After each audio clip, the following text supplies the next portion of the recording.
Nesta videoaula, vou mostrar para vocês as dimensões, as ferramentas e os procedimentos para desenhar as bases da bacia do coxo bovino circular no FreeCAD.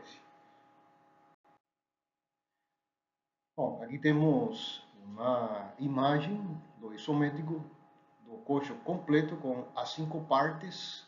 E aqui à esquerda tem um esquema simplificado da vista frontal para observar os detalhes que auxiliarão no desenho dessas bases.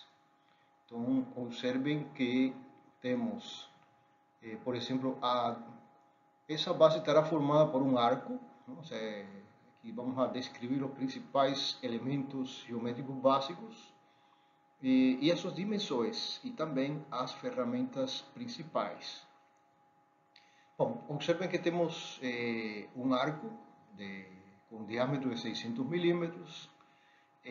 Vamos ter uma polilinha, poderão ser 3 segmentos em retas, mas acredito que seja mais fácil uma polilinha formada por 3 segmentos, sendo 2 verticais e 1 horizontal. De início vamos fazer uma polilinha de qualquer forma, não precisam se preocupar com os segmentos horizontais e verticais, isso a gente faz depois.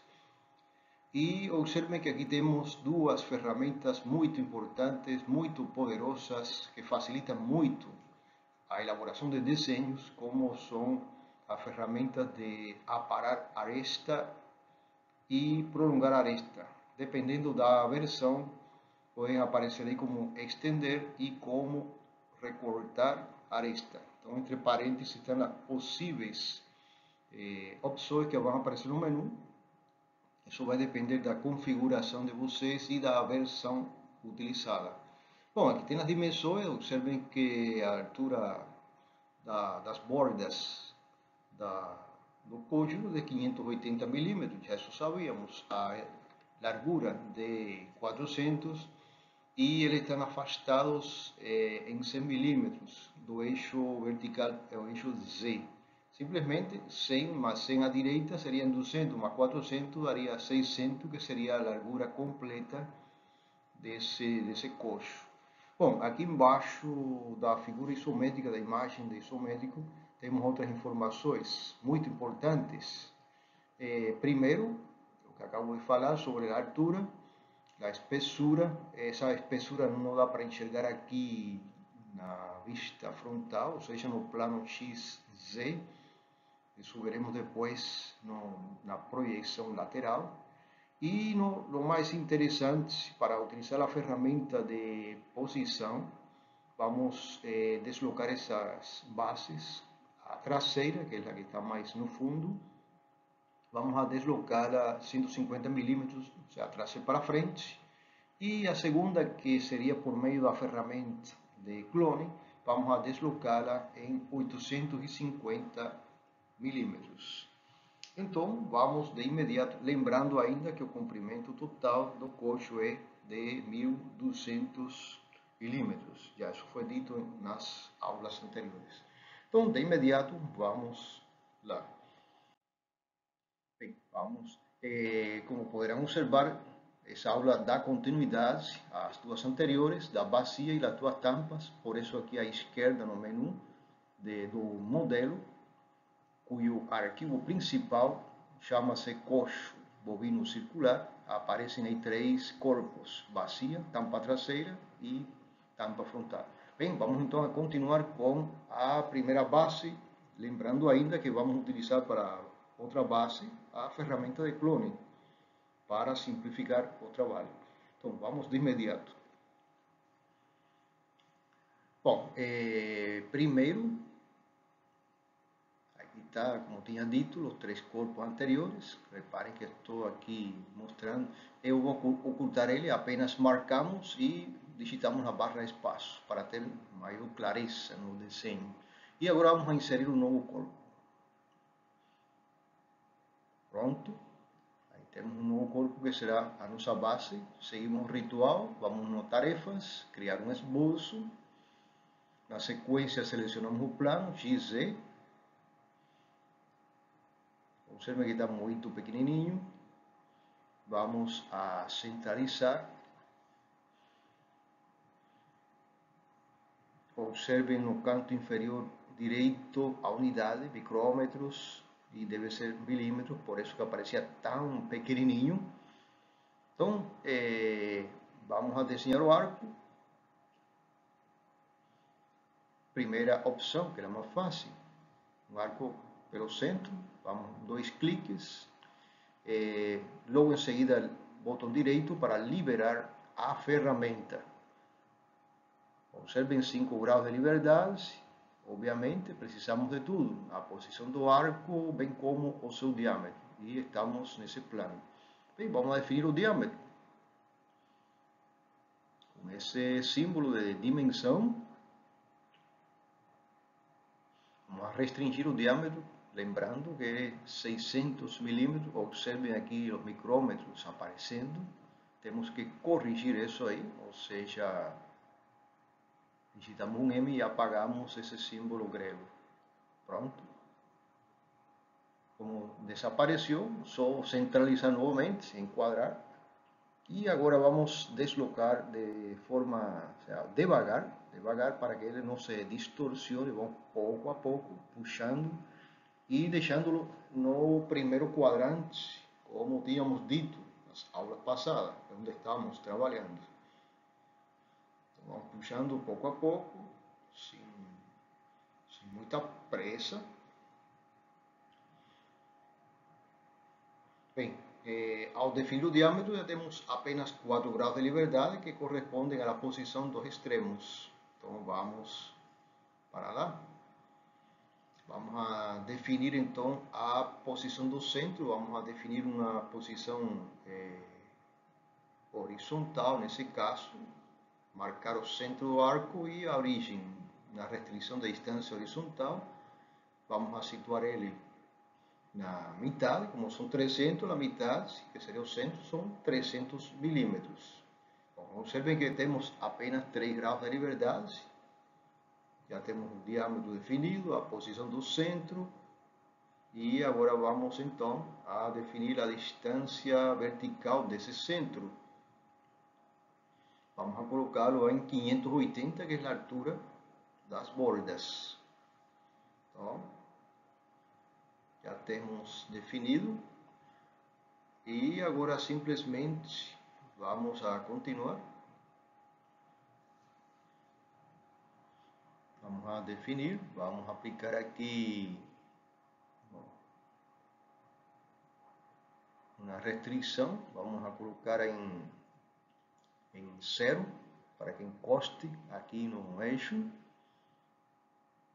Pode ter sido aplicada a tangência também. Então, observem como o centro e esse ponto já estão alinhados, estão na mesma altura, e isso mesmo vai acontecer agora para esse ponto. Basta definir apenas uma dimensão, e eu vou, por exemplo, a situar ele, é mais fácil. Ele automaticamente, se você define de distância horizontal de 600, ele vai alinhar os 3 pontos certinho. Observem que está em verde, o que indica que não tem problemas de erro, que está tudo definido, restrito. Bem, já fizemos o arco, lembrando que era um arco, e agora vamos com a ferramenta de polilinha, fazer os 3 segmentos. E não se preocupem pela horizontal, vertical, etc. De qualquer forma, 3 segmentos. Paramos aqui, botão direito, liberamos a ferramenta. Pronto. Bem, esse aí sabemos que é horizontal, vamos a restringir o horizontal, podia ter feito antes, mas gosto de mostrar todas as ferramentas pouco a pouco. Esses 2, vamos a colocá-los verticais. Então, marcamos, restrição de vertical, ainda não estou satisfeito, esses 2 têm que ser iguais. Então, marcamos os 2 e vamos ao símbolo de igualdade. O que acontece para um em termos de dimensão, acontece para o outro, são iguais. Bom, 4 graus de liberdade, vamos a definir, por exemplo, essa base, obviamente, tem que estar apoiada no solo, ou seja, um valor de altura igual a 0. Então, marquei a origem em um desses extremos e na distância horizontal primeiro, de 100, não sei se lembram, 100 mais 400 de largura. E agora vamos definir a posição, vamos definir aqui primeiro a distância essa desse segmento de distância horizontal de 400 milímetros. Então 100 mais 400 mais 100 para a direita daria os 600, que seria o total da largura do coxo completo. Aí temos já 500 e não há necessidade dos outros 100, já automático. Bom, apenas 2 graus de liberdade. Quais são?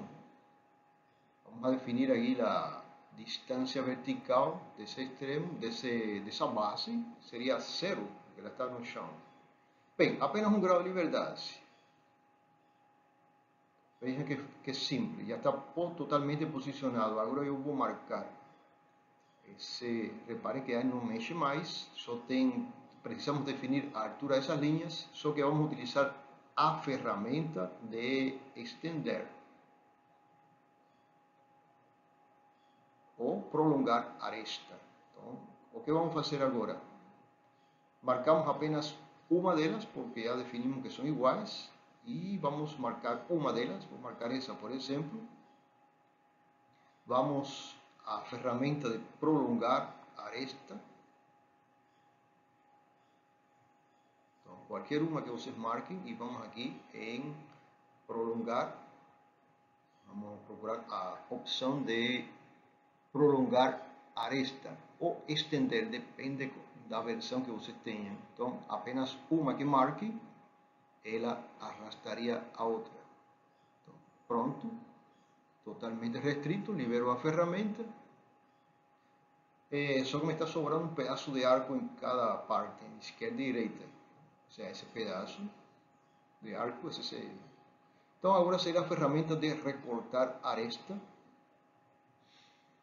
Então, marco aí, marquei essa, e agora recorto essa, pronto. Agora sim está aquela figura que eu mostrei para vocês, que simula a projeção frontal das bases.